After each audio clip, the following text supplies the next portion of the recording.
Gandang araw, ito ang inyong kaibigan, si Bro Jonat sa isa na namang Bro Jonat's Tip Talk. Nagse-celebrate ako ng kaarawan ko ngayon at bigla akong naisip, ano ba ang kahalagahan nito at ano ang pakahulugan ko rito? Ang una ay ang pagpapahalaga sa buhay, lalo kong pinahalagahan ng oras, lalo kong dapat nakita ang kahalagahan ng kalusugan. At lalong naisip ko ang kahalagahan ng pagmamahal at pagsuporta sa bawat isa. Sa aking pamilya, sa aking mga kaibigan, sa aking ginagalawang mga organisasyon. Pangalawa, ang pagnamnam sa kaunlarang pampersonal. Mahalagang maalala ko ang wisdom na nag-gain ko mula sa aking mga karanasan at ang mga aral na ibinigay sa akin ng mga pagkakataon para maging mas mabuting tao ako. Pangatlo, panibagong pagtingin sa patutunguhan. Pagbabago ng aking pangitain o pagtuloy ng aking pangitaing klaro para sa paglilingkod at pagbabalik ng talinong ibinigay sa akin ng Diyos.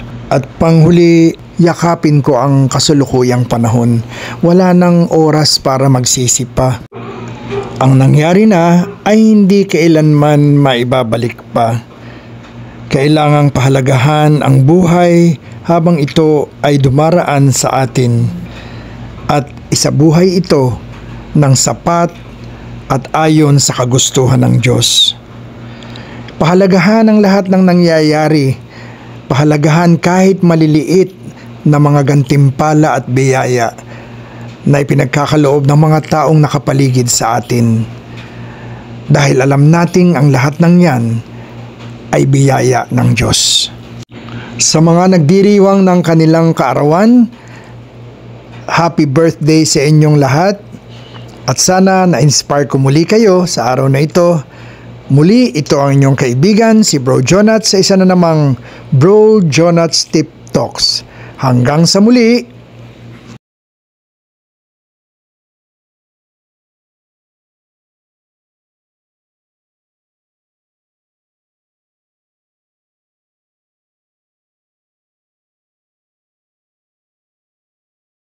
Sa mga nagdiriwang ng kaarawan dyan, maging muli, masaya tayo. Kaibigan, si Bro Jonat sa isa na namang Bro Jonat's Tip Talk.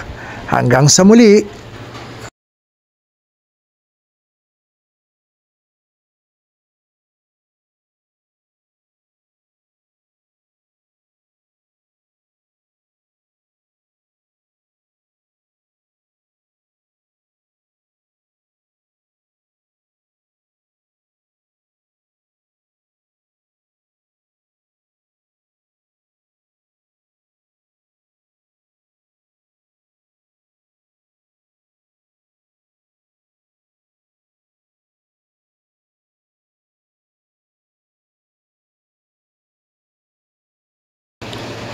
Siyempre lalo akong nag-iisip na sana ay ayon ang aking ginagawa sa gusto ng Diyos. Pangalawa, sana ay bigyan pa ako ng mahabang buhay para patuloy ko pa rin ibigay ang paglilingkod ko sa Kanya. Pangatlo, siyempre ang aking kasiyahan ay simple na lamang.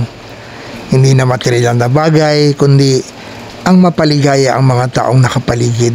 At pang-apat, sa aking natitirang mga taon sa buhay, mas iniisip ko pa ang magmahal. Mas iniisip ko pang balikan ang aking mga salitang binitiwan na maaaring nakasakit sa kapwa.